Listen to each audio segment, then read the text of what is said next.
Welcome back to O-Line TV. I'm LaCharles Bentley, and I'm joined by part of our OLP crew, Mr. Josh Hanson and Mr. CJ Davis. We're going to take you through the drive-catch progression for the run game utilizing the med ball. There's one significant difference. Most of the movements you're going to see are going to be what you've seen with the pass set version of this, but the key significance you're going to notice here, and that's something that really is going to be much more applicable to the run game than in the pass game. So Josh and CJ are going to be in their own world. I'm going to kind of narrate and make some pointers here and there, but this is where all the action is going to be. You just hear me babbling in the background. So you guys ready? Yes, sir. So Josh is going to start on the knee. This is something you can do once again with your athletes pre-game, pre-practice. We're not trying to crush the athlete. You up, going ISO hold lunge. ISO lunge, hold position, 3 to 5 seconds. Good. Where this isn't a training deal right now, this is a priming deal. Now we're going to go to ISO hold pumps. A little more dynamic, not as long with the hold. Ready, up.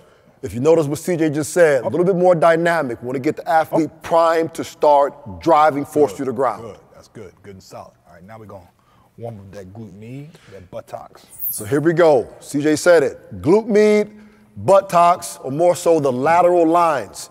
Before they get going, you'll notice here, the band is being pulled in now, which means that Josh here is going to have to stabilize the knee. We don't want him to get pulled all the way through, because if you think about it from the run game aspect of it, if you go to drive, say to his right, and this knee collapses, that's a leak in force output. In the run game, in the pass game as well, but O-line in general, we need force, we need maximal force, and we need it as quickly as possible. So by stabilizing this in this position, you're getting the glute med, the buttocks, as CJ said, but the lateral lines primed to drive. So here we go. All right, ready? Give you a little pressure. Ready, up. Good, come on down. Good. A little more pressure. Ready, up. Good. Come on back down. Last one. Give you a little bit more pressure. Nice. Nice. Good job. Good. Well, see, follow over, Big Daddy. There we go. There we go. So now we're transitioning from here Now we're going to the knee. to the knee Ball on the knee. with the med ball. Before we move, the idea is run game. It's still angles. He's working an angle, inside zone, outside zone. CJ, if it were inside zone, what would change? Oh, the world.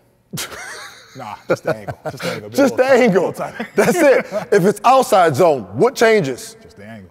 Just the angle. So right now, let's just give him a visual for inside zone. Inside zone, so the angle will be a little tight. All right, we got the ball. Take the intensity off a little bit. Really focus on engaging that core. On you. Perfect. Nice. Bring it on back. I think we got a little more force this time. You got it. You got it. Ready? There you go.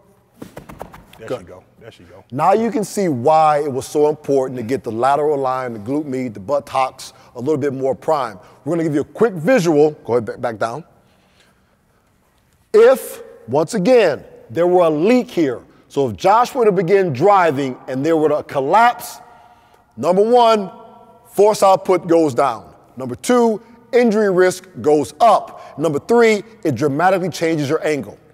Did you see that? The last part, it changes your angle. Yes, number one, number two, most important.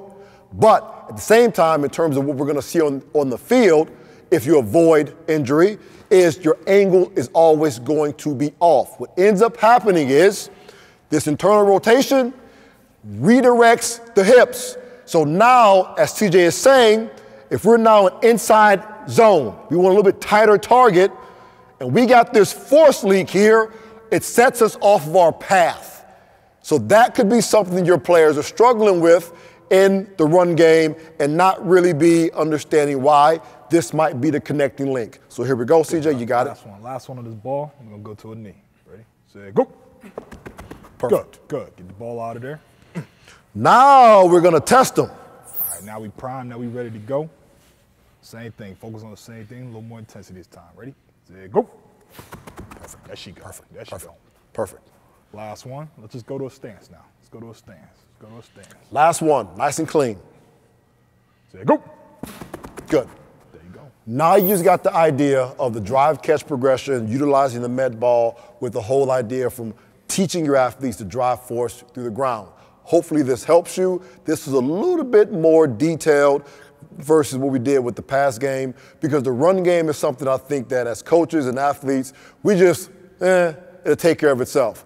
No, it's still technically involved that we have to be very specific in how our athletes are developed in this process. And number two, we have to be very specific in what we want from them in relation to their performance. Thank you.